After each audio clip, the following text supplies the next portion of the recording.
اس مبارک سلسلے کا چوتھا حلقہ سماعت فرمائیں۔ الحمدللہ وکفا والصلاة والسلام علی خاتم الانبیاء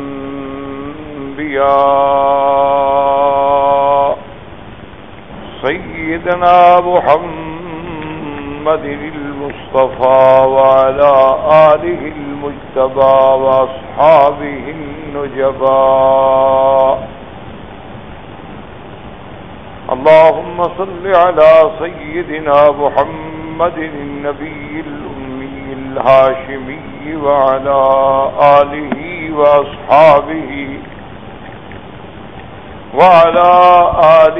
وأصحابه نجوم الهدى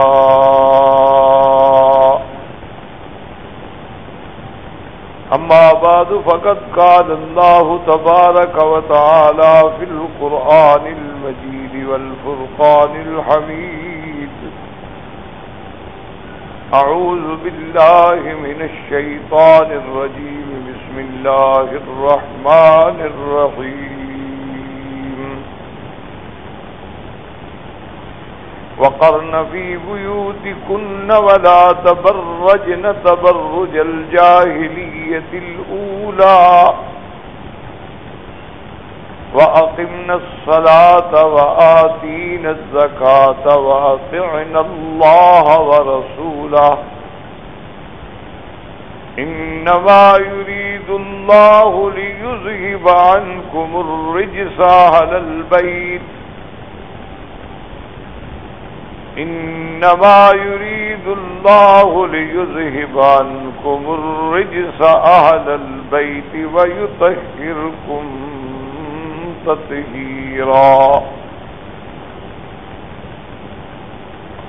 واذكرن ما يتلى في بيوتكن من آيات الله والحكمة إن الله كان لطيفا خبيرا قال النبي صلى الله عليه وسلم حبب إلي من الدنيا بثلاث الطيب والمرأة الصالحة وقرة عيني في الصلاة أو كما قال النبي المصطفى صلى الله عليه وعلى آله وأصحابه وسلم تسليما كثيرا۔ برادران اسلام، واجب الاحترام بزرگوں، دوستوں، بھائیوں، عزیز نوجوانوں، سلسلہ عظمت امہات المؤمنین کے دروس میں آج کا درس مبارک جو ہے وہ بھی ازواج رسول اللہ صلی اللہ علیہ وسلم کی عظمت کے بارے میں ہے۔ اصل میں اس وقت ہر دور میں، لیکن اس وقت بہت زیادہ ضرورت ہے کہ ہمارے گھروں میں اللہ کا دین پہنچے، ہماری بہنیں، ہماری بیٹیاں دین پڑھیں، دین سمجھیں، دین پہ عمل کریں۔ چونکہ بزرگوں نے لکھا ہے کہ کسی حال میں بھی انسان کی اصلاح جو ہے، مرد ہو یا عورت، جس کو کہتے ہیں نا عربی میں اور لغت قرآن میں تزکیہ، کہ اللہ کے پیغمبر کی ڈیوٹی تھی نا، اللہ نے فرمایا کہ ایک تو تلاوت کتاب، یتلو علیہم آیاتہ ویعلمہم الکتاب والحکمت ویزکیہم، تزکیہ ہوتا ہے باطن کی صفائی، اور یہ بات آپ اچھی طرح جانتے ہیں ماشاءاللہ، آپ حضرات ڈاکٹر ہیں، پڑھے لکھے لوگ ہیں، آپ جانتے ہیں آپ اگر زخم کو اوپر سے بڑی اچھی طرح واش کر دیں اور بڑا بہترین قسم کی بینڈیج کر دیں، لیکن اس کے اندر جو مواد ہے اس کو اگر نہ نکالیں تو کوئی فائدہ نہیں ہو، بلکہ اور زیادہ نقصان، کہ اندر جو مادہ ہے خبیثہ وہ تو موجود ہے، اس کو تو نکالا ہی نہیں گیا، صاف ہی نہیں کیا گیا۔ تو اس لیے ہمیشہ ضرورت ہوتی ہے اصلاح۔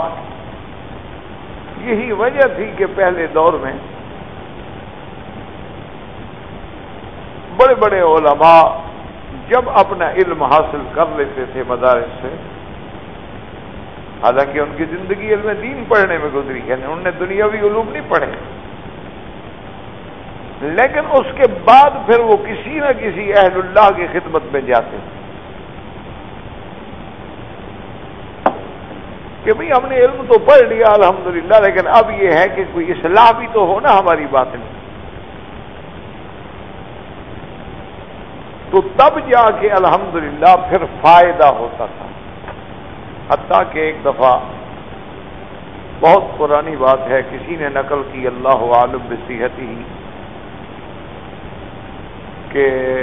شیخ ابو الحسن علی ندوی رحمت اللہ علیہ، جنہیں علی میاں سے نام سے دنیا پہچانتی ہے، جو بہت بڑے بزرگ گزرے ہیں، بہت بڑے عالم، بہت بڑے فاضل، بہت بڑے داعی اسلام، جن کی کتابیں آج بھی پورے عالم میں الحمدللہ ذریعہ ہدایت ہیں۔ تو وہ جب تشریف لائے تو ملک فیصل مرحوم نے، اللہ اس کی قبر پہ رحمتیں نازل فرمائے، کیونکہ فیصل مرحوم بھی ماشاءاللہ بہت بڑے مدبر، بڑے مفکر اور بہت دور رس نظر رکھنے والے لوگ، اب بھی ماشاءاللہ اللہ کا شکر ہے۔ تو انہوں نے حضرت علی میاں سے پوچھا، انہوں نے کہا کہ ہمیں ایک بات سمجھ نہیں آتی کہ ہندوستان پہ، یعنی اس وقت ہندوستان تھا، پاکستان تو بعد میں بنا نا، انگریزوں نے بلا واسطہ حکومت کی ہے، یعنی انگریز براہ راست خود حاکم رہا وہاں، اور یہ سارا خطہ ہند جو ہے اس کے تابع تھا۔ انہوں نے کہا کہ مثلا ہمارے جو ملک ہیں یہاں اس نے بلا واسطہ حکومت نہیں کی، ٹھیک ہے بالواسطہ دخل اندازی ہوتی ہے،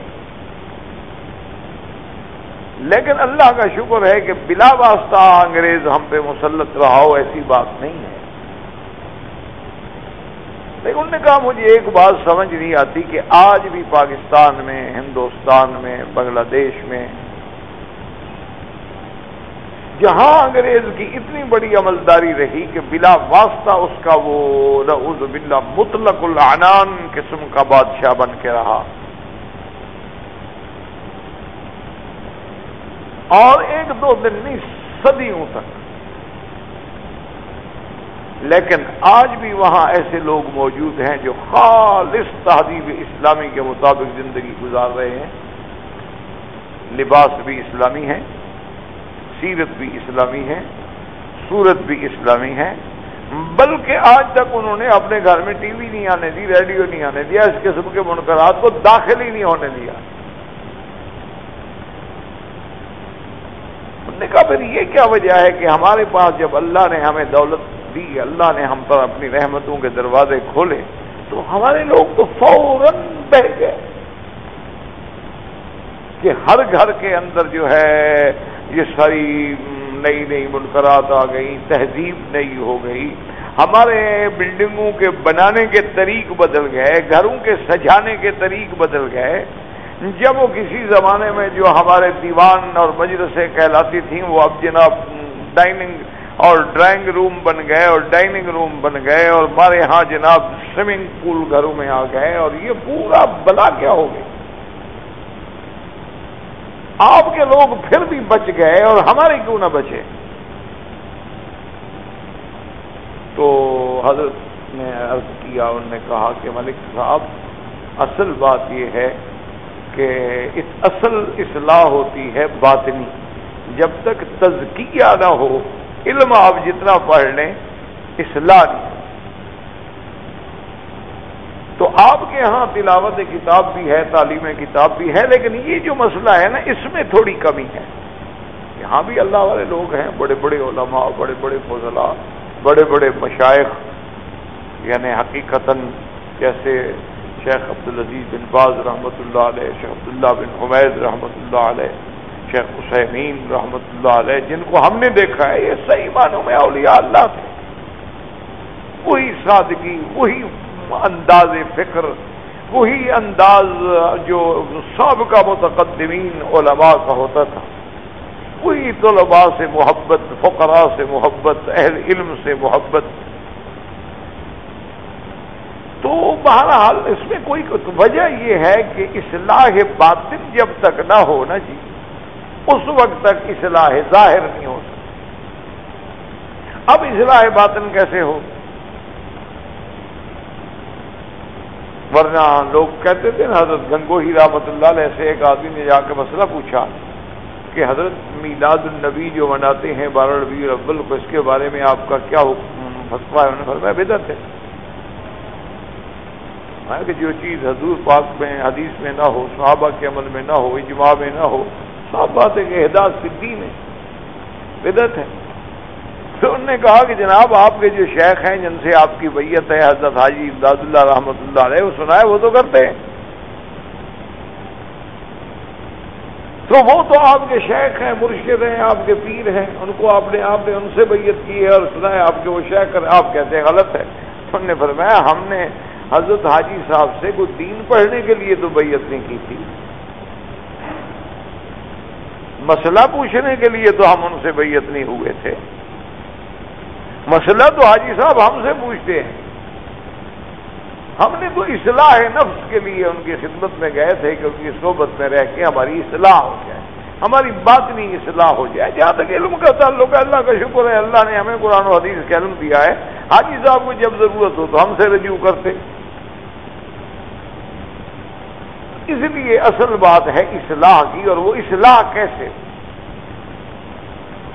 اس کے لیے علماء نے لکھا ہے اور اولیاء اللہ نے لکھا ہے کہ اصلاح جو ہے وہ صحبت صالحین کے بغیر ہو نہیں سکتی. اسی لیے ہمیں قرآن حکم دیتا ہے کہ یا ایھا الذین آمنوا اتقوا اللہ وکونوا مع الصادقین. اللہ نے اپنے پیغمبر کو حکم دیا کہ آپ کے ان لوگوں کے ساتھ رہیں. واصبر نفسك مع الذين يدعون ربهم بالغداة والعشي يريدون وجهه. میرا محبوب آپ چھوڑیں ان دنیا داروں کو، یہ جو اللہ کا نام لیتے ہیں صبح شام، آپ ان کے ساتھ رہیں. اسی طرح سے اللہ تبارک و تعالی نے قرآن پاک میں آپ جہاں بھی دیکھیں گے اہدنا الصراط المستقیم جمع کا صیغہ آیا ہے.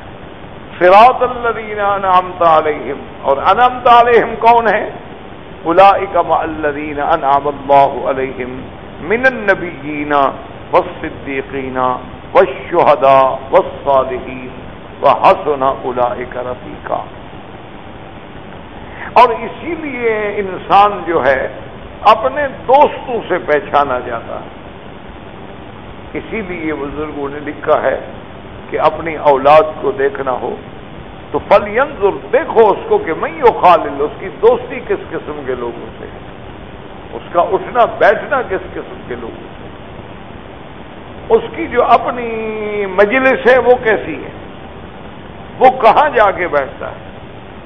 تو اصلاح ہوتی ہے اہل اللہ سے. اسی لیے ہے نا کہ صحبت اولیاء، اسی طرح ہے صحبت صالحین. اسی طرح آپ دیکھیں گے اصحاب الجنہ، اصحاب النار، حتیٰ کہ ہاتھیوں کے ساتھ آنے والوں کو اللہ نے کہا اصحاب الفیل.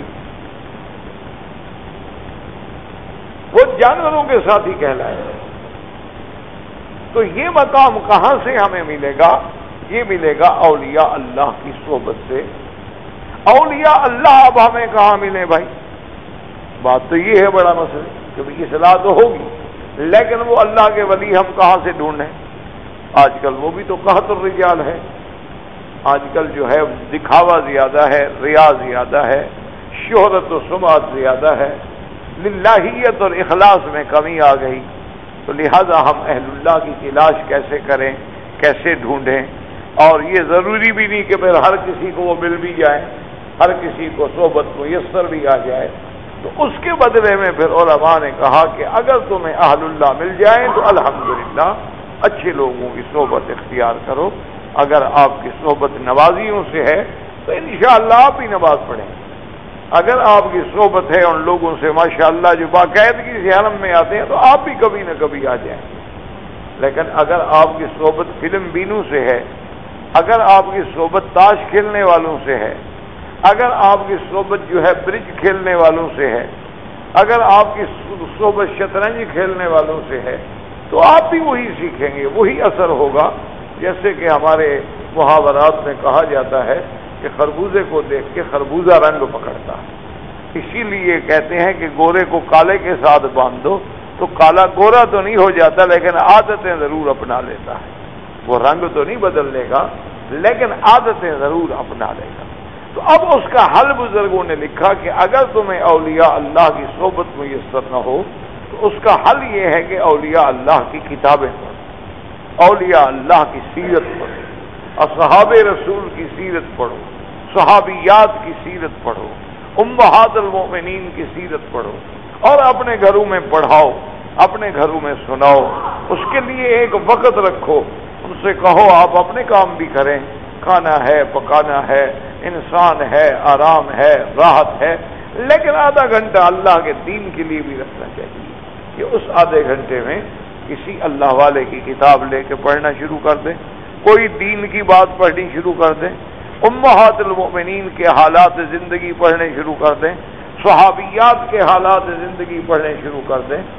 اسی طریقے سے اصحاب رسول کی قربانیاں ہیں، ان کے جہاد ہیں، ان کے غزوات ہیں، اسی طرح انبیاء علیہم السلام کے قصص ہیں۔ تو اس سے بھی پھر قدرتی بات ہے کہ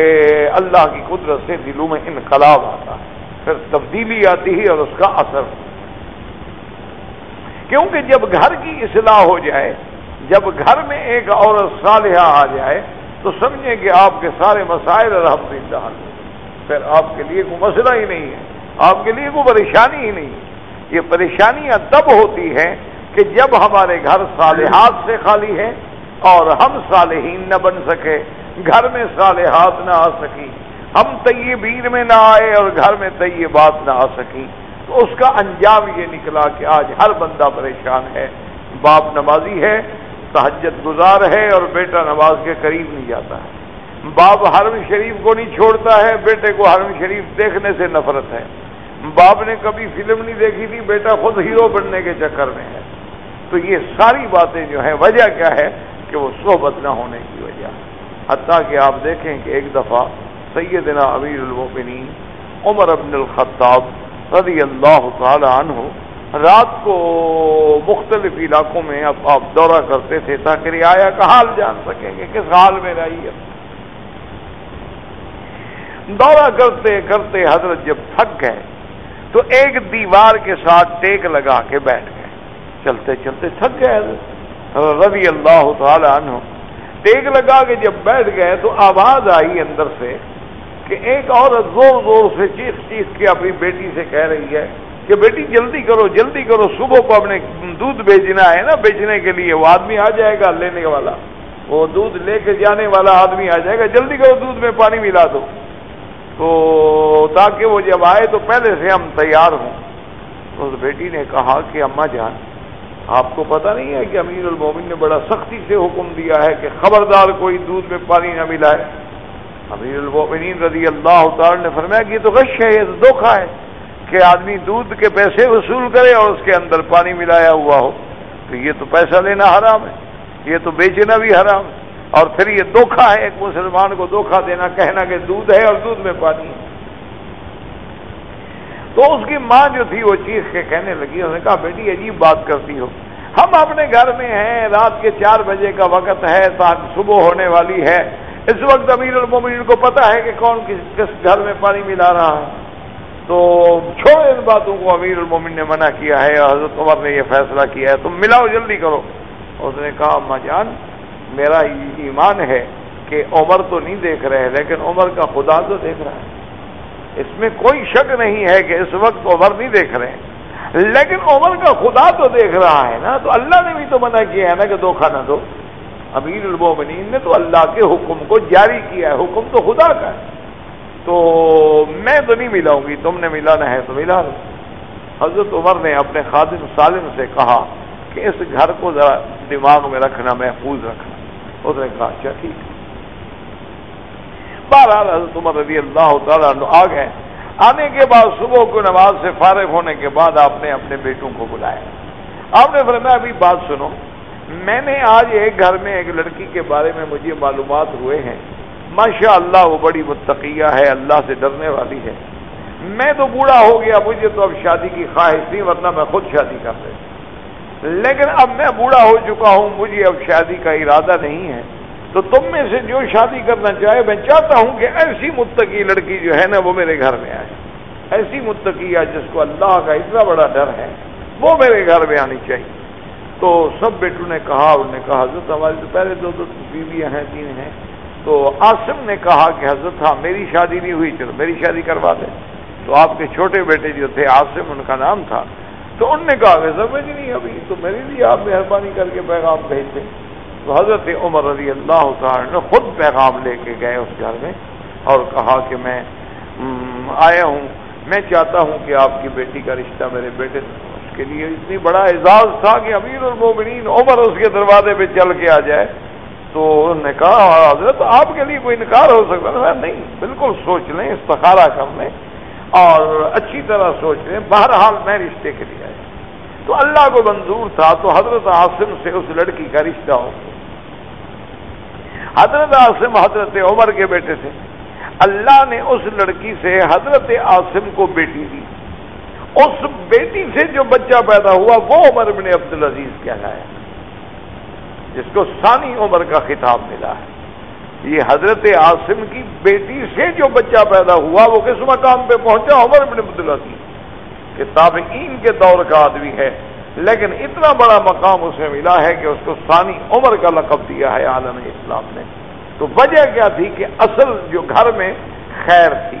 وہ بطن بڑا صاف تھا، ان کا تزکیہ ہو چکا تھا، ان کے گھروں کے اندر ڈر تھا، تو اس سے جو اللہ پاک نے بچے دیے، اس بچے سے پھر آگے اللہ تبارک و تعالی نے ایسے لوگ پیدا کیے کہ عمر بن عبدالعزیز کہلائے۔ اسی طرح سے آپ دیکھ لیں کہ اللہ تبارک و تعالی نے جتنے انبیاء علیہم السلام کو بھیجا ہے، اللہ نے ان کے خاندان میں ایسی حفاظت کی ہے کہ ان کے خاندان میں کافر عورت تو آ سکتی ہے لیکن بد کردار عورت نہیں آ سکتی۔ اللہ تبارک و تعالی نے ان کو محفوظ رکھا۔ تو اس لیے ضرورت ہوتی ہے میرے عزیز کہ ہم اپنے گھروں کی اصلاح کے لیے، اور اصلاح کا حل کیا ہے؟ اصلاح کا حل یہ ہے کہ آج صحیح معنی میں اہل علم، صحیح معنی میں اہل تقیٰ، صحیح معنی میں اللہ سے ڈرنے والے، صحیح معنی میں اولیاء اللہ، صحیح معنی میں عباد اللہ الصالحین، صحیح معنی میں مقربین کی تو بہت کمی ہو گئی ہے۔ یہ قحط الرجال کا دور ہے۔ اب حل یہی ہے کہ ہم ایسی سیرت کی کتابیں جن کا تعلق امہات المؤمنین سے ہے، جن کا تعلق جو ہے ازواج انبیاء اور رسول سے ہے، جن کا تعلق جو ہے اصحاب رسول سے ہے، تو ان کی سیرت جو ہے وہ ہمارے ہدایت کا ذریعہ ہوتی ہے، اور جب گھر میں ہدایت ہو جائے تو سمجھیں سب کے لیے ہدایت ہو گئی، کیونکہ سب سے بڑا مدرسہ جو ہے وہ جیسے کہ علماء نے اور بزرگوں نے بھی اور امثلہ والوں نے بھی کہا ہے کہ سب سے بڑا مدرسہ ماں کی آغوش ہوتی ہے۔ اس آغوش میں جو بچہ تعلیم لیتا ہے النقش کالحجر ہو جاتا ہے، وہ ایسا ہے جیسے پتھر پہ آپ نقش کرتے ہیں، جب وہ بڑا ہو کے ہمارے پاس آتا ہے تو نقش کالماء ہوتا ہے، کہ جیسے پانی پہ آپ کوئی لکیر کھینچ دیں تو وہ فوراً مٹ جاتی ہے۔ لیکن جب بچہ صاف ہوتا ہے، مولود علی الفطرہ ہوتا ہے، اس کا ذہن و دماغ بڑا صاف اور پاکیزہ ہوتا ہے، آپ سمجھتے ہیں کہ 6 مہینے کا بچہ ہے،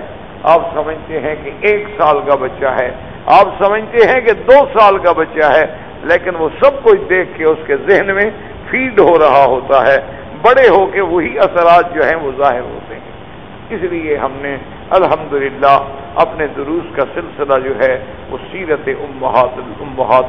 امہات المؤمنین یعنی ازواج النبی المصطفیٰ رضوان اللہ علیہن اجمعین سے رکھا، تو جہاں ہم نے ان کے اور فضائل میں کہ اللہ نے ان کے بارے میں کئی چیزیں ہیں جو قرآن میں فرما دی۔ ایک تو فرما دیا کہ ازواجہ امہاتہم کہ آپ کی بیویاں سب کی مائیں،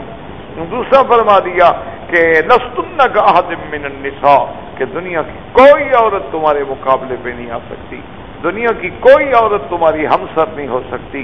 دنیا کی کوئی عورت تمہارے ہم پلہ نہیں ہو سکتی۔ اسی لیے مجھے یاد ہے حضرت والد صاحب رحمۃ اللہ علیہ،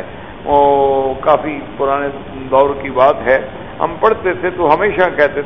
تھے بھائی بات یہ ہے کہ جہاں تک عقیدے کا تعلق ہے تو الحمدللہ میرا عقیدہ بھی یہی ہے کہ حضور صلی اللہ علیہ وسلم کے بعد سب سے افضل جو ہے اللہ کے نبی کی امت میں ابو بکر و عمر عثمان و علی ہے۔ پہلا مرتبہ شیخین کا ہے ابی بکر و عمر کا، اس کے بعد حضرت عثمان و علی کا رضوان اللہ علیہم اجمعین۔ وہ فرماتے بھائی میرا بھی عقیدہ یہی ہے الحمدللہ جو عقیدہ اہل سنت والجماعت ہے، لیکن کہتے تھے بات یہ ہے کہ جو قرب بی بی عائشہ کو نصیب ہو سکتا ہے وہ ابو بکر کو تو نہیں ہو سکتا۔ میں شان تو ابو بکر کی بڑی ہے، ان کا اس میں تو ہمارا ایمان ہے، یہ ہمارا عقیدہ ہے، اور ویسے بھی ابی بکر باپ ہے، بی بی عائشہ ان کی بیٹی ہے، لیکن ایک ہے مقام تقرب کے قربت کا اور بے تکلفی کا، تو جو ایک بیوی کو اپنے خاوند کے ساتھ ہو سکتا ہے وہ کسی اور کو تو نہیں ہو سکتا، سوال ہی پیدا نہیں۔ اسی لیے بی بی عائشہ فرماتی تھی نا کہ ایک دفعہ وہ کچھ حبشے کے لوگ تھے، وہ تیر اندازی کی مشق کر رہے تھے، تو میرا دل بھی چاہا کہ میں ان کے کھیل کو دیکھ لوں، تو میں حضور کے پیچھے آ کے چھپ کے کھڑی ہو گئی اور حضور کے کندھے پہ میں نے اپنی تھوڑی رکھ لی کہ یہاں سے چھپ بھی جاؤں اور دیکھ بھی لوں ان حبشہ کے کھیلنے والے بچوں کو۔ بچے تھے وہ تیر اندازی کی مشق کر رہے تھے، تو بی بی عائشہ فرماتی ہیں کہ حضور کھڑے رہے اتنی دیر، اور میں بھی آمدن کھڑی رہی کہ دیکھوں کہ حضور کے دل میں میری کتنی محبت ہے، میرے لیے کتنی دیر کھڑے ہو سکتے ہیں، لیکن حضور پاک نہیں ہٹے اپنی جگہ سے جب تک میں نے نہیں کہا کہ اچھا بس یا رسول اللہ میں نے دیکھ لیا، حضور صلی اللہ علیہ وسلم کھڑے ہیں۔ یہ مقام کسی اور کو مل سکتا ہے؟ یہ مقام تقرب کسی اور کو مل سکتا ہے؟ اور یہ بے تکلفی اور زوج کا جو تعلق اپنی زوجہ سے ہو سکتا ہے کہ جن کو اللہ فرماتے کہ ہن لباس لکم وانتم لباس لہن، کہ ہم نے عورتوں کو تمہارا لباس بنایا ہے اور تمہیں ان کا لباس بنایا ہے، کہ جیسے لباس بندے کو ڈھانپ لیتا ہے، جیسے لباس سردی اور گرمی سے بچا لیتا ہے، جیسے لباس ہمارے عیوب پہ پردہ ڈال دیتا ہے، جیسے لباس ہماری زینت کا ذریعہ بن جاتا ہے، جیسے لباس ہمارے یعنی اٹھنے بیٹھنے میں عزت و احترام کا ذریعہ بن جاتا ہے، اسی طرح اللہ نے عورت کے لیے مرد کو لباس بنایا ہے اور مرد کے لیے اللہ نے عورت کو لباس بنایا ہے۔ اس لیے جو مقام ان کو میسر ہو سکتا ہے وہ کسی اور کو نہیں ہو سکتا۔ تو اللہ نے فرمایا کہ نبی کی بیویاں تمہارا کون مقابلہ کر سکتا ہے، تمہارا کون ہمسر ہو سکتا ہے، تم تو محمد مصطفیٰ کی بیویاں ہو۔ کہیں فرمایا ازواج النبی، کہیں فرمایا نساء النبی، تو یہ ساری عظمتیں جو ہیں ازواج مطہرات سے ہیں۔ اب اسی آیت میں جو ہم نے یہ آیت پڑھی تھی، اس آیت کو کہتے ہیں آیت تطہیر۔ یاد رکھیں اس سے پہلے تھی آیت تخیر، یاد رکھ لیں تاکہ اس مشکل یہ ہو گئی ہے، اللہ پاک ہمارے احوال پہ رحم کرے، مسلمانوں پہ رحم کرے کہ اتنے فرقے پیدا ہو گئے، اتنے فرقے دنیا میں پیدا ہوئے ہیں، اور ہر فرقے نے نعوذ باللہ ثم نعوذ باللہ خود نہیں بدلے لیکن اللہ کے قرآن کو بدلنے کی کوشش کی۔ خود تو نہیں بدلے کہ بھی ہم، اصل بات یہ تھی کہ ہم بدلتے، ہم قرآن کے تابع ہو جاتے، ہم اللہ کے رسول کے فرمان کے تابع ہو جاتے، نہیں انہوں نے قرآن باغ میں ایسی تعریفات کی، تعریفات معنوی کی، تعریفات لفظی کی کہ قرآن پاک کے آیات سے اپنے ان عقائد باطلہ کو حق ثابت کرنے کے لیے انہوں نے بڑا یعنی اتنا بڑا کام کیا، اللہ معاف فرمائے کہ آدمی حیران ہو جاتا۔ تو ان میں سے ایک ہی آیت تطہیر بھی ہے، یاد رکھیں۔ اس سے پہلے تھی آیت تخییر۔ آیت تخییر میں تو اللہ نے حضور کو حکم دیا کہ اپنی بیویوں کو اختیار دے دو کہ دو چیزوں میں ایک چن لیں۔ اس کو کہتے ہیں تخییر، خیار۔ بھائی آپ کی مرضی، جس کو ہم کہتے ہیں نا بھائی آپ کی مرضی ہے، آپ کیا چاہتے ہیں، آپ کیا پسند کرتے ہیں۔ عرب میں کہتے ہیں کہ بھائی وقت چن لو، بھائی کیا چاہتے ہو۔ تو اس کو کہتے ہیں آیت تخییر کہ اللہ نے اپنے پاک پیغمبر رحمت دو عالم سیدنا محمد مصطفیٰ صلی اللہ علیہ وسلم فرمایا کہ اپنی بیویوں کو کہہ دو کہ ان کنتن تردن الحیات الدنیا، بیات الدنیا چن لو، دنیا کی زینت چن لو، تو آؤ میرے پاس، میں تمہیں کچھ دے کے عزت و احترام سے طلاق دے کے فارغ کر دوں تاکہ تم جاؤ، تم جانو دنیا جانو۔ وَإِن كُنتُنَّ، اور اگر تم اللہ کے رسول اور آخرت کو چنتی ہو تو پھر برداشت کرو، کیونکہ جس نے اللہ کے رسول کو چننا ہے تو پھر تو تکلیفیں آئیں گی اللہ کے راستے میں، پھر تو اللہ کے راستے میں امتحان بھی آئیں گے، مشقتیں بھی آئیں گی، تکلیفیں بھی آئیں گی، فقر و فاقہ بھی آئے گا، وہ تو سب برداشت کرنا ہوگا۔ تو بہرحال یہ آیت تخییر، اللہ کے پیغمبر نے جب اپنی بیویوں کو تخییر خیار دیا تو کہ رسول ہم پہ راضی رہے، یہ آیت تخییر۔ اللہ تبارک و تعالیٰ نے آیت تخییر کے بعد ان کو یاد رکھیں دو انعاموں سے نوازا ہے۔ ایک بات ہمیشہ یاد رکھیں کہ حضور کی بیویوں کو دو انعام ملے۔ ایک تو انعام یہ ملا کہ اللہ نے اپنے نبی پہ پابندی لگا دی کہ لا یحل لک النساء من بعد،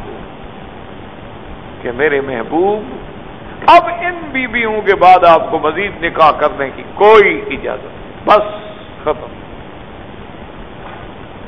اللہ نے یہ بڑی بات دیکھا نا کہ امت کے لیے پابندی نہیں ہے، بات کو سمجھیں کہ کتنا بڑا اعزاز ہے امہات المؤمنین کا۔ بھائی امت کے لیے تو کوئی پابندی نہیں، آپ شادی کرنا چاہتے ہیں کر لیں، کوئی پابندی نہیں ہے شرع۔ اچھا یہ بھی سمجھا کریں کہ کوئی حکم بھی نہیں ہے، حکم بھی نہیں کہ ضرور آپ دوسری شادی کریں، لیکن پابندی بھی نہیں ہے۔ وہ ہمارے ایک دوست تھے، وہ کہتے تھے بھی جتنے اصل میں وہ کہتے تھے کہ بھائی خوافین، ان نے کہا خوافین جانتے ہیں ڈرنے والے، انہوں نے کہا جتنے ڈرپوک لوگ ہوتے ہیں نا وہ ہمیشہ ایک بیوی ہوتی ہے۔ ہمارے استاد تھے، ہم پڑھتے تھے ان کے پاس، تو بہرحال یہ ہم نے کہا جی کیا وجہ ہے؟ انہوں نے کہا یہ قرآن کہتا ہے، میں تھوڑا کہتا ہوں بھائی۔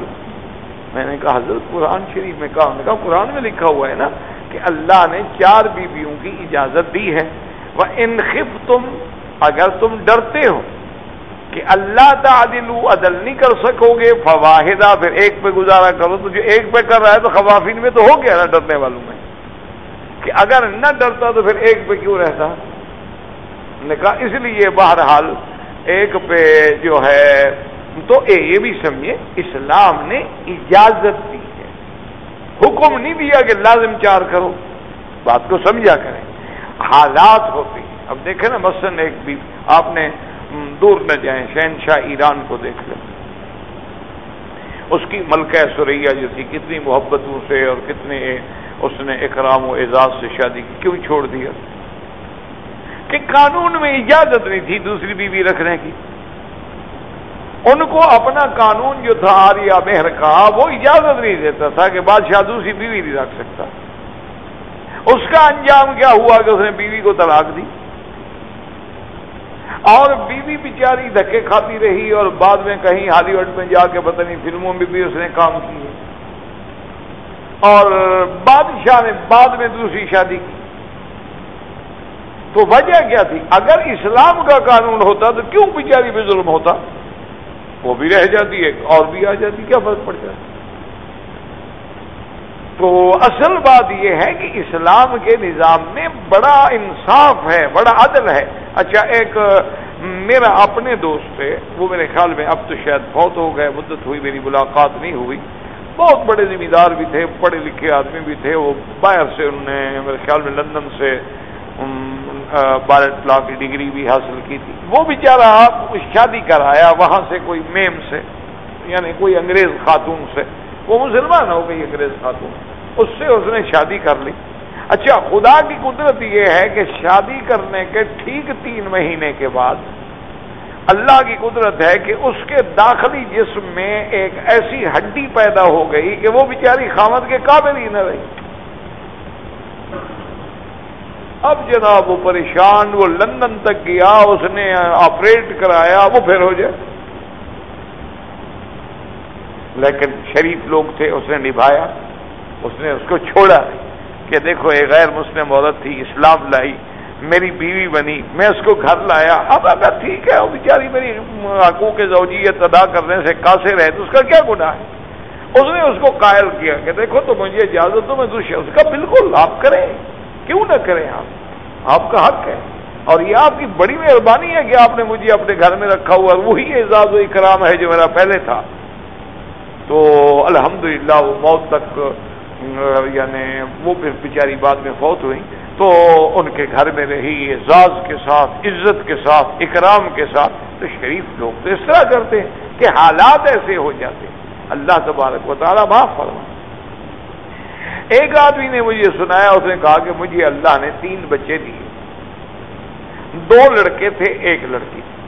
اس کے بعد میری بیوی کو بھی دھن لگ گئی اور مجھے بھی شیطان نے ورغلا دیا کہ یار 3 بچے کو تھوڑے ہوتے ہیں، بس وہ ٹھیک ہے، جتنے کم بچے ہوتے ہیں وہ اچھے ہوتے ہیں، زیادہ بچے جو ہوتے ہیں تو وہ جنجال ہوتا ہے اور یہ ہوتا ہے اور وہ ہوتا ہے۔ انہوں نے کہا جناب اللہ معاف فرمائے کہ میں نے بجائے اس کے کہ موقتاً بچوں کو روکنے کا علاج کرتا، میں نے مستقلاً بیوی کا آپریشن کرا دیا، یوٹرس ریموو ہو گئی، بات ختم ہو گئی، یعنی بچے پیدا کرنے کے قابل ہی نہ رہے۔ اچھا، خدا کی شان دیکھیں، ایکسیڈنٹ ہوا، 3 بچے ایک ہی ایکسیڈنٹ میں مر گئے، 3 بچے ایک ہی وقت میں، ایک ہی حادثے میں، ایٹ اے ٹائم۔ اب جناب بیوی میاں بیٹھے ہیں، رو رہے کہ اب اور اولاد ہونے کے تو قابل ہم ہیں نہیں، اور اللہ نے ہوتے ایک ہی جھٹکے میں 3 لے لیے، اب ہم کیا کریں؟ اب وہ جناب پھر سوچ رہا بھی کوئی شادی کروں، میں کچھ ایسا کروں، بس وہ اللہ عالم پھر کیا ہوا۔ تو مانا یہ ہے کہ اللہ کے قانون پہ کبھی آدمی کو استہزاء نہیں کرنی چاہیے۔ ہم اگر اس پہ عمل نہیں کر سکتے، ہماری کمزوری ہے، اگر ہم اس کی حکمتوں کو نہیں سمجھ سکتے، ہمارا نقص عقل ہے کہ ہمارا عقل اس مقام پہ ابھی نہیں پہنچا ہے کہ ہم احکام خداوندی کے اسرار کو سمجھ سکیں، ورنہ اللہ کے ہر حکم میں ایک حکمت۔ تو اب آپ دیکھیں جناب کہ آیت تغییر کے بعد اللہ نے 2 انعام دیے ہیں حضور محمد مصطفیٰ صلی اللہ علیہ وعلا آلہ واصحابہ وسلم کو، ازواج رسول کو۔ کیا پہلا کیا تھا کہ لا یحل لک النساء من بعد، کہ ان بیویوں کے بعد اب میرے محبوب اب آپ کو مزید نکاح کرنے کی اجازت ہی نہیں، آپ پہ حلال ہی نہیں، بات ہی ختم ہو گئی، لا تحل لک، خلاص لا یحل لک النساء۔ اچھا، اب ایک یہ ہو سکتا تھا کہ بھی چونکہ اسی عدد کو ہم نے قائم رکھنا ہے، ایک معنی یہ تھا نا کہ چلو اب آپ کے گھر میں 9 بیویاں بس 9 ہی رہیں گی، اب 10 نہیں ہو سکتی، لیکن ایک حل یہ بھی تو تھا نا کہ آدمی ایک بیوی کو طلاق دے دے تو پھر 8 ہو جائیں گی نا، پھر تو ہم 9 کر سکتے ہیں، ان کے بعد ہم نہیں کر سکتے۔ دیکھیں اللہ کا انصاف دیکھیں، اور ازواج رسول کی شان پر ذرا غور کریں۔ اللہ نے فرمایا لا یحل لک النساء من بعد، ان کے بعد حلال نہیں، ولا ان تبدل بہن، اور یہ بھی آپ کے لیے حلال نہیں کہ ان کو بدل لیں، ایک کو طلاق دے دیں پھر اور بیوی لے آئیں، یہ بھی اجازت ہے۔ اچھا آگے دیکھیں، وَلَوْ أَعْجَبَكَ حُسْنُهُنَّ، اگر کوئی ایسی عورت آ جائے ماشاءاللہ جمل کا جمال ہو، اس کا حسن و جمال آپ کو پسند بھی آ جائے، آپ شادی کرنا بھی چاہتے ہو، لیکن اب آپ کو اجازت نہیں ہے کہ انہوں نے اگر اللہ کے رسول کو چن لیا ہے تو اب اللہ نے ان کو بھی آپ کے لیے چن لیا ہے، بس ان کے بعد اور کسی کو اجازت نہیں دیتے ہم۔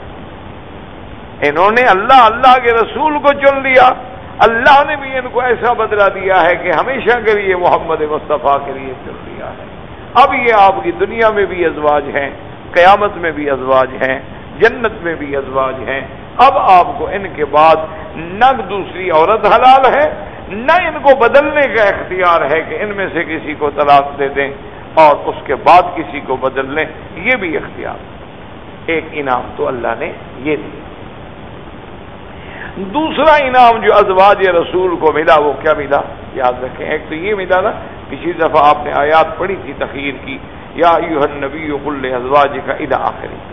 اچھا ایک انعام یہ ملا اور دوسرا انعام یہ ملا کہ اللہ نے فرمایا کہ یا نساء النبی، یا نساء النبی لستن کاحد من النساء۔ اتنا بڑا احسان کہ میرے نبی کی بیویاں تم کوئی دنیا کی عورت لستن کاحد، یاد رکھو جب نفی احد کے ساتھ ہو تو نفی کمال کی ہوتی ہے۔ جیسے آدمی کہتے ہیں نا ما فی البیت احد، آدمی کہتے ہیں واحد، وہ بھی نفی ہے لیکن احد والی نفی زیادہ اتم ہے، اس لیے کہتے ہیں کہ ما فی البیت احد، کہتے ہیں ما فی البیت واحد، لیکن کہتے ہیں ما فی البیت احد، اس لیے اللہ نے جہاں اپنی صفت کے ساتھ واحد لگایا ہے، الہکم الہ واحد، وہاں اللہ نے یہ بھی فرمایا قل هو اللہ احد اللہ الصمد لم یلد ولم یولد ولم یکن له کفوا احد۔ تو یہ اتنا بڑا اعزاز ملا کہ اللہ پاک فرما، اور النساء یعنی مقصد ہے جنس النساء، تمام دنیا کی عورتیں جو ہیں تمہاری ہم پلہ نہیں ہو سکتی، تمہاری ہم سر نہیں ہو سکتی، کیونکہ تم نساء النبی ہو، تم ازواج محمد مصطفیٰ ہو، تمہیں اللہ تبارک و تعالیٰ نے اپنے نبی کے لیے اختیار فرما لیا ہے، تو اس لیے یا نساء النبی لستن کاحد من النساء۔ بس اب اس کے بعد جناب دیکھیں آیت تخیر کے بعد ایک انعام ملا کہ نکاح نہیں، ایک انعام ملا کہ دنیا میں کوئی عورت آپ کی ہمسر نہیں، اس کے بعد آیا آیت تطہیر کا مسئلہ۔ تو آیت تطہیر میں سب سے پہلا حکم دیکھیں اللہ فرماتے ہیں وَقَرْنَ فِي بُيُوتِكُنَّ وَلَا تَبَرَّجْنَ تَبَرُّجَ الْجَاهِلِيَّةِ الْأُولَى وَأَقِمْنَ الصَّلَاةَ وَآتِينَ الزَّكَاةَ وَأَطِعْنَ اللَّهَ وَرَسُولَهُ إِنَّمَا يُرِيدُ اللَّهُ لِيُذْهِبَ عَنكُمُ الرِّجْسَ أَهْلَ الْبَيْتِ إِنَّمَا يُرِيدُ اللَّهُ لِيُذْهِبَ عَنكُمُ الرِّجْسَ أَهْلَ الْبَيْتِ وَيُطَهِّرَكُمْ تطہیرا۔ اللہ نے فرمایا میرے مدنی کی بیویاں وقرن فی بیوتکن، اپنے گھروں میں قرار پکڑو۔ کیا مانا کہ سب سے پہلا یعنی اسی لیے علماء نے لکھا کہ سب سے پہلا پردہ جو ہے اللہ نے عورت کے لیے وہ گھر کی چار دیواری کو بنایا ہے کہ اپنے گھر میں رہو، بلا ضرورت باہر نہ نکلو۔ وقرن فی بیوتکن، اپنے گھروں میں قرار پکڑو۔ اسی لیے آپ دیکھیں کہ جب میرے آقا رحمت دو عالم سیدنا محمد مصطفیٰ صلی اللہ علیہ وسلم حج پہ تشریف لائے، حجۃ الوداع میں ساری بیویاں ساتھ ہیں، اس کے بعد حضور نے فرما دیا انما ہذہ، اے میری بیویاں اللہ کا شکر کرو کہ اللہ نے تمہیں معیت محمد مصطفیٰ میں حج نصیب کر دیا ہے۔ اب اس کے بعد لزوم الحصر، اب تو پھر تمہیں چٹائیوں کے ساتھ لازم رہنا ہوگا، یعنی گھر میں رہنا ہوگا۔ یہی وجہ تھی کہ بی بی سودا، یہی وجہ تھی کہ بی بی زینب بنت جہش جب حضرت عمر نے ارادہ فرمایا، حضرت عثمان نے بھی اپنے حضور کی بیویوں کے لیے کہ حج پہ جائیں، ہم حج کا اہتمام کرنے کے لیے تیار ہیں، لیکن ان دو بیویوں نے انکار کر دیا، انہوں نے کہا حج پہ بھی نہیں جاتے ہیں، اللہ نے کہہ دیا ہے کہ بس کرنا فی بیوتکن، اور اللہ کے نبی نے بھی کہہ دیا کہ بس اپنے گھروں کو لازم پکڑو، لہذا اب ہم باہر نہیں جاتے۔ لیکن بعد بیویوں نے، جیسے بی بی عائشہ ہے، باقی بیویوں نے سمجھا، انہوں نے کہا معنی یہ ہے کہ بغیر ضرورت شرعی ضرورت کے بغیر کوئی گھر سے باہر نہ جائے، اگر شرعی ضرورت کے مطابق آدمی کو جانا پڑے تو جائز ہے، اس لیے وہ بیویاں حج پہ تشریف لائیں، لیکن بی بی سودا اور بی بی زینب بنت جہش جو ہے وہ تشریف نہیں لائیں۔ تو پہلا حکم یہ ملا وَقَرْنَ فِي بُيُوتِكُنَّ، اور یہ بھی بڑا اعزاز ہے کہ کہیں اللہ پاک نے ان گھروں کو فرمایا کہ بیوت النبی، وہ نبی کے گھر ہیں، اور کہیں فرمایا بیوتکن، وہ ازواج رسول کے گھر ہیں۔ تو بعض علماء نے فرمایا اس کی دو وجوہ ہے، یا تو پہلے حضور نے ان کو گھروں کا مالک نہیں بنایا تھا، جب بعد میں آپ نے مالک بنا دیا، اب یہ گھر تمہارے ہیں، یہ حجرات تمہارے ہیں، تو اب اللہ نے نسبت جو ہے وہ خواتین کی طرف فرما دی کہ تمہارے گھر ہیں، اس لیے فرماتی ہیں فی بیوتکن ولا تبرجن تبرج الجاہلیت الاولی۔ یاد رکھیں قرآن پاک میں یہ لفظ کئی مقام پہ آیا ہے، ولا تبرجن، یاد رکھو تبرج کا کیا معنی؟ اللہ نے حکم دیا نبی کی بیویوں کو کہ ولا تبرجنا تبرج، یاد رکھو تبرج مادہ وہی ہے برج، یہاں آپ دیکھتے ہیں نا یہ برج فلان برج فلان برج فلان، مانا ہے کہ بڑی عمارتیں ہوں نا، جس کو ہم آپ انگلش میں ٹاور کہتے ہیں تو عرب اس کو برج کہتے ہیں، کہ بھئی ابراج ہیں، یہ برج ہیں، کیونکہ وہ اونچے ہوتے ہیں اور سب کو نظر آ رہے ہوتے ہیں، تو اس لیے برج کا کیا معنی ہے؟ علماء نے فرمایا کہ تم اپنا چہرہ کھلا کر کے، بال کھلے کر کے باہر نہ نکلو، تبرج نہ کرو، اپنے آپ کو ظاہر نہ کرو۔ تو بعض علماء نے فرمایا ایک معنی یہ، اور دوسرے علماء نے فرمایا اس کا معنی ہے لا تبرجنا تبرج الجاہلیت الاولی، کہ ایسا لباس نہ پہنو جس سے تیرے بدن کے خطوط اجاگر ہو جائیں، کہ اتنا ٹائٹ لباس ہے کہ بدن کا ہر عضو جو ہے نظر آ رہا ہے، یا اتنا باریک لباس ہے کہ لائٹ پڑے تو بدن نظر آ رہا ہے، تو یہ بھی تبرج ہے۔ اور بعض علماء نے فرمایا کہ اس انداز میں چلنا کہ جیسے بڑے ناز سے، نخرے سے، لٹک مٹک چمک کر کے چلنا، یہ چیزیں جو ہیں یہ بھی تبرج میں جاہل ہے، تبرج میں داخل ہے، اس لیے علماء نے لکھا ہے اے بمشیتہن بتبختر، کہ تبختر کے ساتھ چلنا، بڑے ناز انداز کے ساتھ چلنا، اور تغنج، اس انداز میں چلنا کہ وہ چلنے کا طریقہ جو ہے وہ انسان کو مائل کرنے کے لیے ہو، تو یہ ساری چیزیں جو ہیں یہ بھی تبرج میں داخل ہیں۔ تو اللہ پاک نے حکم دیا کہ خبردار، نہ تو اپنے چہروں کو کھلا رکھو، نہ ایسا لباس اور ایسی زینت اختیار کرو، حتیٰ کہ علماء نے فرمایا کہ بعض عورتیں ایسا زیور پہنتی ہیں کہ لوگوں کو نظر آئے، گلے میں نیکلس پہنا ہوا ہے، کانوں میں بندے لٹکائے ہوئے ہیں، سر پہ تاج رکھے ہوئے ہیں، جھومر لگائے ہوئے ہیں، پاؤں میں پازیب ہیں، چلنے میں آوازیں آ رہی ہیں، ہاتھوں کے اندر بھی اب ماشاءاللہ ایک انگوٹھی کے بجائے 5 انگوٹھیاں ہیں، زنجیریں ہیں، ہتھیلی کے الگ ہیں، آگے کنگن سے جڑے ہوئے ہیں، ان کو ظاہر کرنا یہ بھی تبرج ہے۔ علماء نے فرمایا کہ یہ بھی تبرج ہے کہ دکھاتی پھر رہی ہے، ہاں اپنے خاوند کے لیے پہنو، لاکھ دفعہ پہنو، سر سے لے کر پاؤں تک سونا پہن لو، کوئی منع نہیں، لیکن ان کو دکھاؤ جس کو دکھانا شریعت میں حلال ہے۔ تو یہ جو ہے غیر محرموں کو دکھانے کے لیے کہ ہر آدمی کی نظر پڑے اور ہر آدمی جو ہے کہے کہ کمال ہے جی، یہ ان کی جیولری بڑی عجیب جیولری، پتہ نہیں کہاں سے آپ نے لی ہے، وہ سارا دن بس اسی چکر میں ہوتی ہیں کہ بھئی اس دفعہ ہم نے پارٹی میں جانا ہے تو ہمارا جیولری کا جو ڈیزائن ہے نا وہ ایسا نیا ہو کہ وہ پچھلے فنکشن میں کسی نے نہ دیکھا ہو،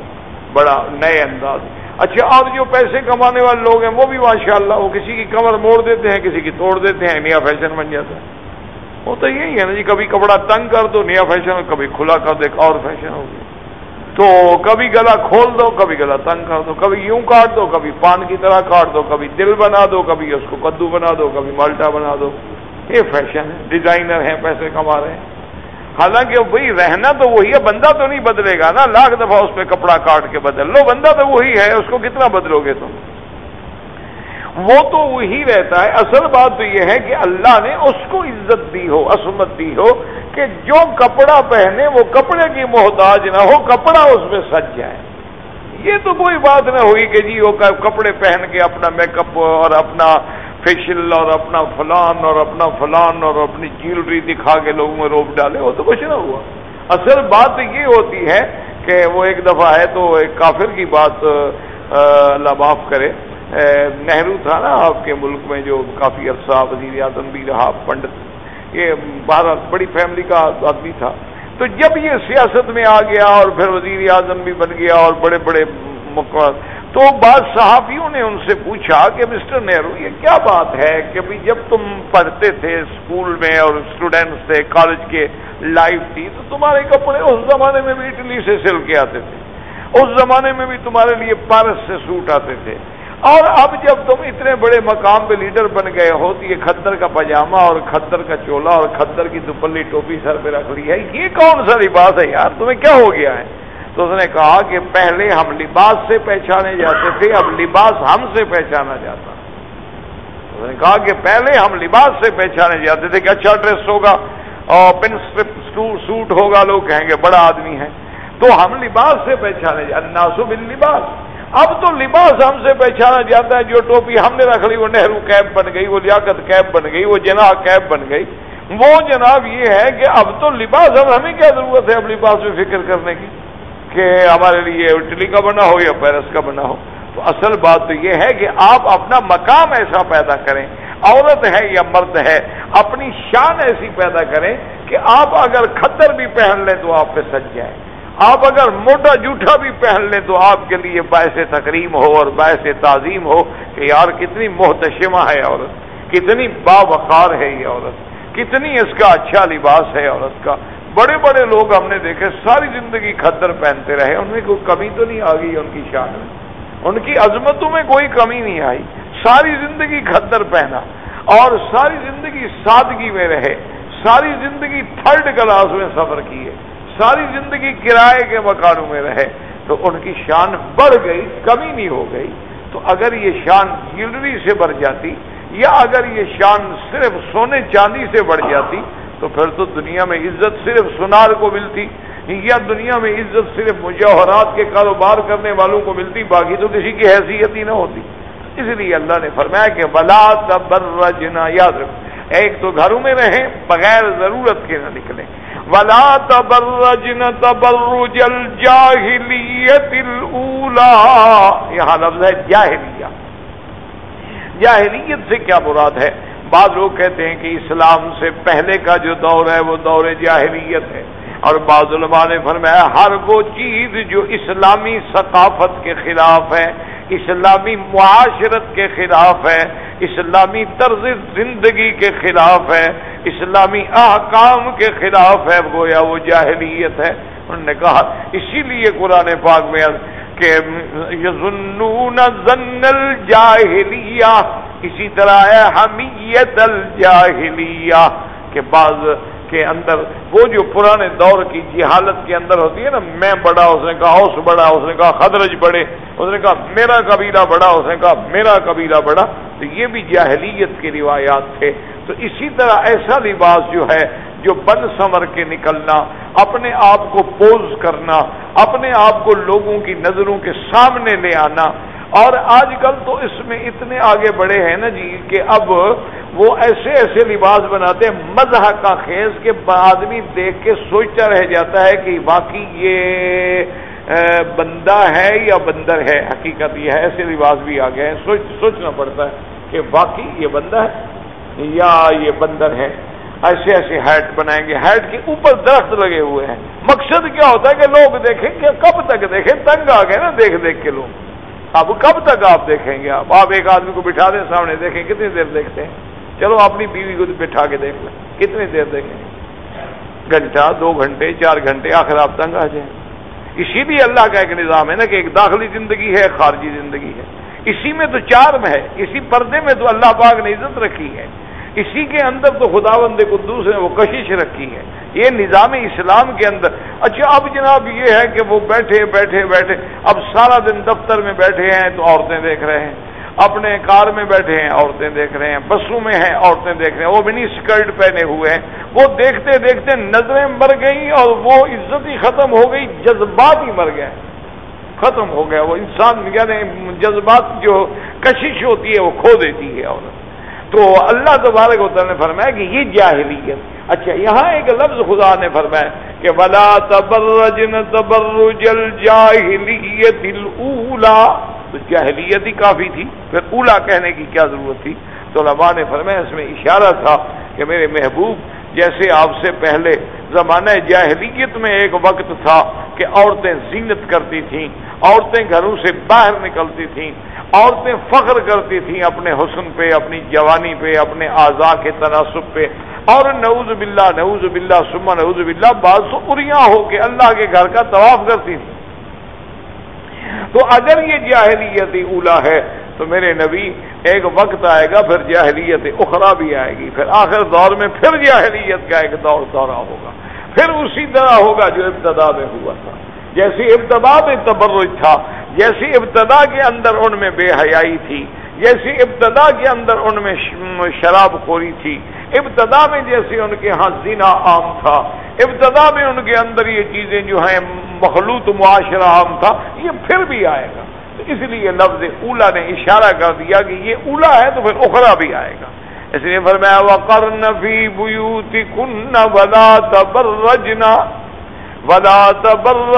تَبَرُّجَ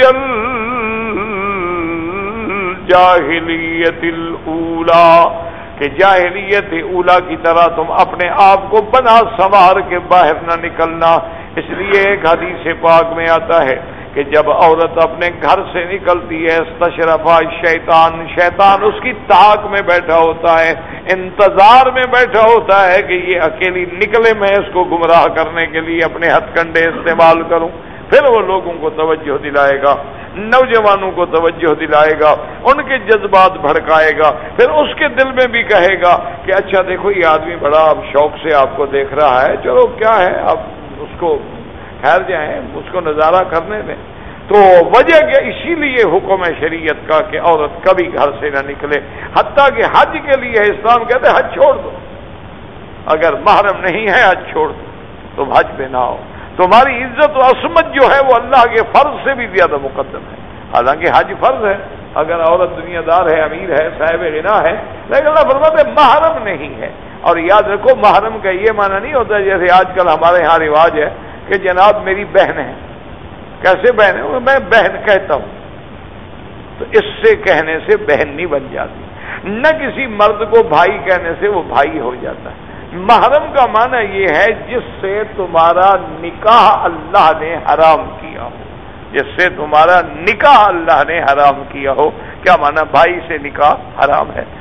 بیٹے سے نکاح حرام ہے، تو جن سے نکاح حرام ہے وہ محرم ہے۔ یہ نہیں کہ کہنے سے محرم بن جائے گا، بولنے سے محرم بن جائے گا، نہیں۔ اللہ تبارک و تعالی نے جیسے حرمت علیکم امہاتکم وبناتکم واخواتکم، یہ سب رشتے جو ہیں جو اللہ نے تم پہ حرام کیے ہیں وہ تمہارے محرم ہیں، جو مرد عورت پہ حرام ہیں وہ ان کے محرم ہیں۔ تو اس لیے اللہ نے فرمایا کہ خبردار ولا تبرجن تبرج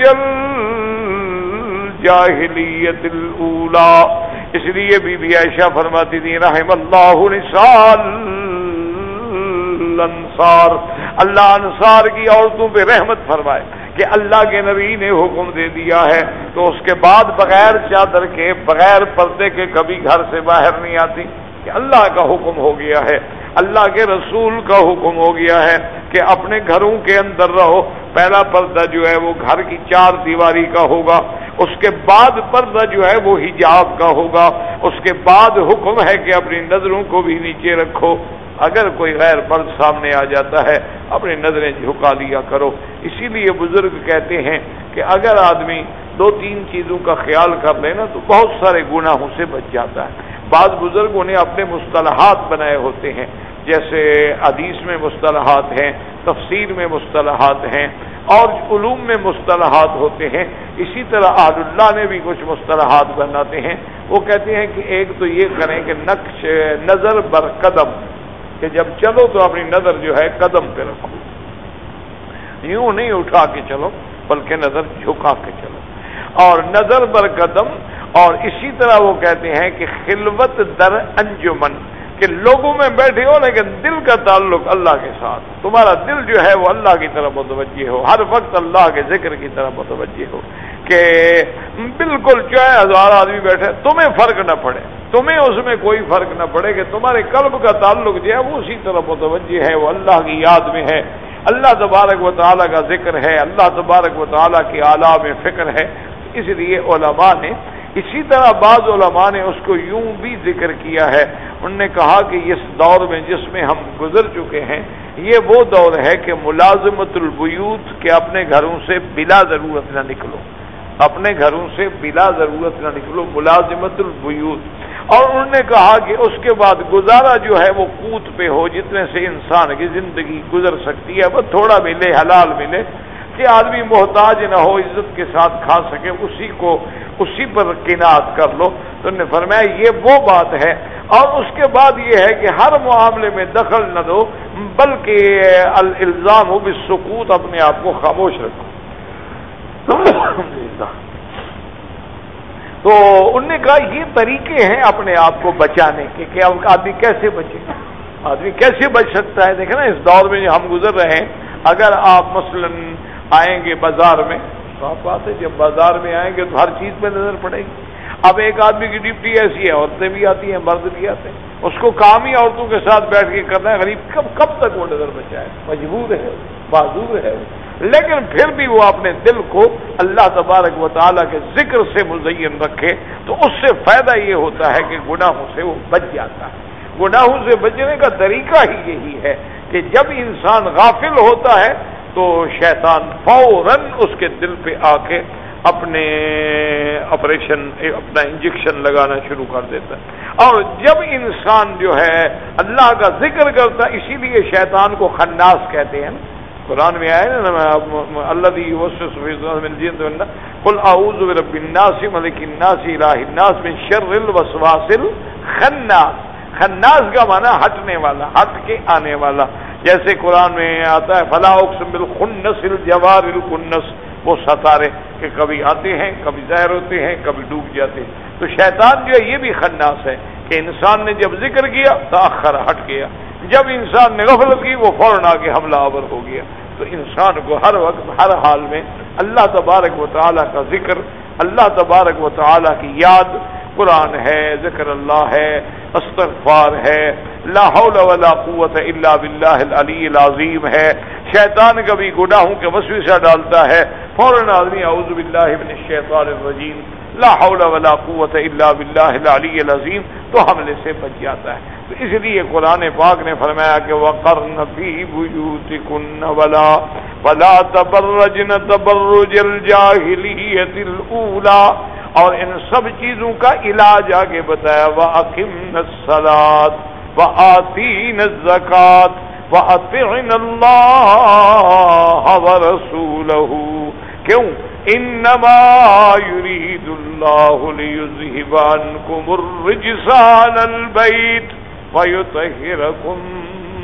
تطهيرا۔ والله اعلم، صدق الله العلي العظيم، والله اعلم، صدق الله العلي العظيم، والله اعلم، صدق الله العلي العظيم، والله اعلم، صدق الله العلي العظيم، والله اعلم، صدق الله العلي العظيم، والله اعلم، صدق الله العلي العظيم، والله اعلم، صدق الله العلي العظيم۔